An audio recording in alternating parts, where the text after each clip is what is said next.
এইভাবে রং তুলি নিয়ে ছোট্ট মোটো কলকা ডিজাইনগুলো করা বরাবরই আমাদের সবার প্রিয়। Hello, good morning. ব্রেকফাস্টটা নিয়ে যাচ্ছি রুমের দিকে। কাল রাতেই পূজা দিভাই এসেছিল বাড়িতে ফেসিয়াল করার জন্য। আজ আছে ওনার এক বন্ধুর রিসেপশন পার্টি। চলো গল্প করতে করতে ব্রেকফাস্টটা করি আগে। শুধু সুখ আর সুখ, সেই সুখ। পূজাদি ভাই চলে যাবার পর বিছানাটা গুছিয়ে জানালায় এই পর্দাটা লাগিয়ে নিলাম। তারপর মনে হলো বহুদিন ধরে এই ঘরটাকে সাজাবো বলে ভেবেছি। আজ এটা কাল এটা করতে করতে সাজানোই হচ্ছিল না, তবে শেষমেশ এই বসলাম নিয়ে। আমার আগের ভিডিওতে তো দেখিয়েছিলাম যে দুটো লাল সাদা ফেব্রিক নিয়েছি।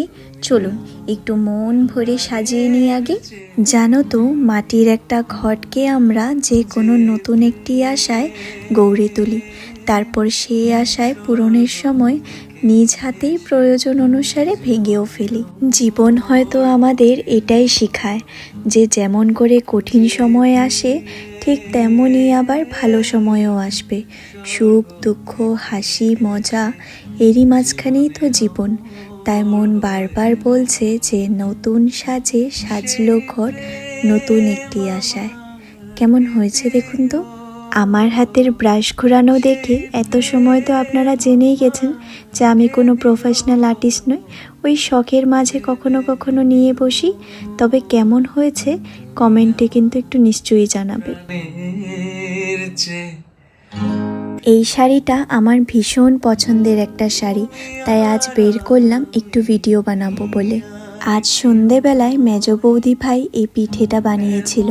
বলতে তো পারি না এটা কি পিঠে, তবে গরম গরম চায়ের সাথে ভারী মজার হয়েছিল খেতে। শীত পড়ছে তো পিঠে পার্বণের দিন, তাই বাড়ি বাড়িতে একটা পিঠে করে সবার বাড়িতে থাকবে। রাতের বেলায় বৌদি ভাই আবদার করলো খিচুড়ি খাবে।